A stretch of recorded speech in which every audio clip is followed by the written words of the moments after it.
अस्सलाम वालेकुम। आज हम करेंगे second part of biology short questions second year के। ठीक है, इसमें हमारे पास ना क्वेश्चन है आ जाता है पहला, what is how is फोटोनेस्टी different from phototropism. फोटोनेस्टी जो है वो फोटोट्रॉपिज्म से किस तरह से अलग है। ठीक है, ये सारी जो है प्लांट मूवमेंट है, पहले बता दूँ, चैप्टर 2 से रिलेटेड पूछा गया है रीजनिंग क्वेश्चंस में। उसके बाद हमारे पास पहला क्वेश्चन आ जाता है, मतलब पहला कॉलम आ जाता है फोटो नेस्टी का और दूसरा आता है फोटोट्रॉपिज्म का। ठीक है, तो पहली बात अगर हम करें फोटोनेस्टी की, तो ये डायरेक्शनल मूवमेंट होती है और ग्रोथ मूवमेंट होती है। ठीक है, इसमें क्या होता है, जो भी स्टिमुलस लाइट स्टिमुलस जैसे होता है, तो उसमें फोटो की बात हो रही है तो लाइट स्टिमुलस है, तो लाइट स्टिमुलस के हिसाब से ग्रोथ होती है टुवर्ड्स या अवे। ठीक है, उसमें और जो हमारा फोटोट्रॉपिज्म होता है वो नॉन डायरेक्शनल होता है, यानी इसमें कोई डायरेक्शन नहीं, उसमें कोई डायरेक्शनल मूवमेंट नहीं हो रही होती है प्लांट की।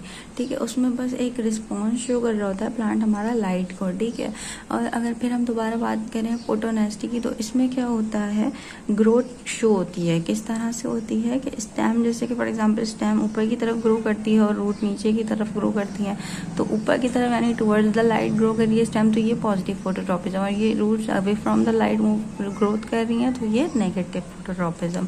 उसके बाद अगर हम बात करें प्लांट की, मतलब इसमें क्या होता है, इसमें बस रिस्पॉन्स शो करती हैं स्टिमुलस को, यानी कोई ग्रोथ इन्वॉल्व नहीं होती। फॉर एग्जांपल डंडेलियन फ्लावर्स होते हैं, उनके दिन में क्या होता है, जब डे लाइट पड़ती है उनके ऊपर तो वो ओपन रहते हैं, लेकिन जैसे इवनिंग होती है, डे लाइट खत्म होती है, सनलाइट वगैरह, तो ये क्या होते हैं, ये क्लोज हो जाते हैं। तो ये चीज़ ग्रोथ मूवमेंट, ग्रोथ नहीं कहलाई, तो यानी कि फोटोट्रॉपिज्म में ग्रोथ इन्वॉल्व नहीं होती, जबकि फोटोनेस्टी में ग्रोथ इन्वॉल्व होती है। ठीक है, अगला क्वेश्चन हमारे पास है लॉ ऑफ सेग्रीगेशन। अब लॉ ऑफ सेग्रीगेशन क्या होती है, at the time of gamete formation, यानी कि जब हमारे गैमीट्स बनते हैं, गैमीट्स क्या होते हैं, मेल और फीमेल गैमीट्स, यानी कि स्पर्म और ओवम बनते हैं, जब माइटोसिस और मियोसिस के जरिए गैमीट्स बनते हैं, तो क्या होता है कि अलील। अच्छा, अब अलील क्या चीज़ होती है, अलील मैं आपको समझा दूँ कि ये जो क्रोमोजोम है ना, जैसे कि ये क्रोमोजोम है, तो ये दो अलग अलग क्रोमेटिड्स हैं, एक फादर से आता है, एक मदर से आता है।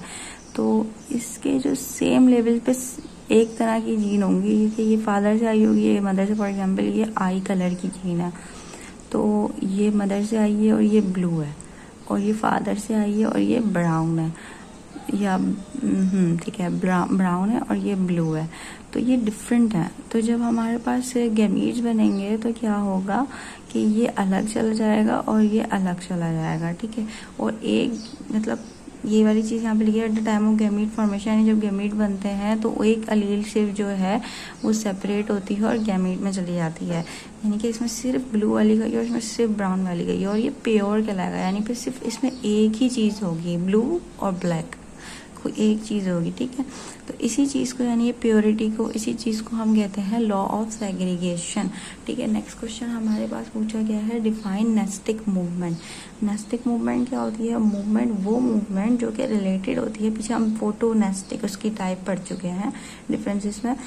मूवमेंट वो मूवमेंट जो कि डायरेक्शन से रिलेटेड नहीं होती है, या डायरेक्शन ऑफ स्टिमुलस कोई भी फिक्स नहीं होता। वो हमने वहाँ जो चीज़ पढ़ी उसे कह रहे थे डायरेक्शनल, यानी कि स्टिमुलस की डायरेक्शन तो फिक्स नहीं होती है, लेकिन जो एक्शन शो कर रहा होता है प्लांट, उसकी डायरेक्शन फिक्स होती है, ये कहना चाह रहे थे।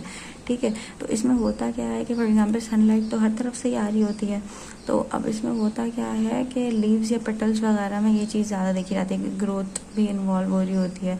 अब नेस्टिक मूवमेंट जो है उसकी बहुत सारी टाइप्स होती हैं, उसके स्टिमुलस पर डिपेंड करती है, जो स्टिमुलस होता है हम उसको वो नाम दे देते हैं। फॉर एग्जांपल फोटोनेस्टिक यानी इससे लाइट से रिलेटेड, थर्मोनेस्टिक यानी हीट से, सीज़मोनेस्टिक, निक्टोनेस्टिक एंड हेप्टोनेस्टिक। इसके डेफिनेशन आप लिख देंगे। नेक्स्ट क्वेश्चन में आपके पास पूछा गया है कि ये चीज़ बतानी है, ए बायोटिक कंपोनेंट बताना है डिजर्ट इकोसिस्टम के। अब ए बायोटिक कंपोनेंट, ए बायोटिक यानी कि नॉन लिविंग कंपोनेंट बताना है, तो उसमें आपको precipitation, water availability, sunlight, temperature, सारी चीज़ें आ जाती हैं, यानी कि पानी कितना है, सनलाइट किस तरह से है, क्या टाइमिंग है, टेम्परेचर कितना रहता है, ये सारे बायोटिक फैक्टर हैं। अब डिजर्ट की बात की जाए तो डिजर्ट की पहली पहचान होती है कि वहाँ पे बारिश बहुत कम होती है। यहाँ पे लिखा हुआ भी है कि most deserts get around 10 inches of rain per year, यानी कि इतनी कम बारिश होती है 10 इंचेस पर ईयर एक साल में। अब कुछ लोग सोचते हैं कि डेजर्ट्स जो होते हैं वो खाली, अगर हम डेजर्ट जैसे सहरा की बात कर रहे हैं तो वो बस गर्म हो गए, वहाँ बहुत गर्मी होगी, नहीं ऐसा नहीं है। गोबी डेजर्ट जो मंगोलियन के साइड, मंगोलिया वगैरह की साइड पे हैं, वो ठंडे तरीन डेजर्ट्स में काउंट किए जाते हैं। तो डेजर्ट्स जो है वो गर्म भी हो सकते हैं और ठंडे भी हो सकते हैं। यहाँ पे हमारा जो है botany second year short questions का कॉलम ख़त्म हो जाता है। अगर आपको कुछ भी समझ नहीं आया तो आप कमेंट करके पूछ सकते हैं। Thank you.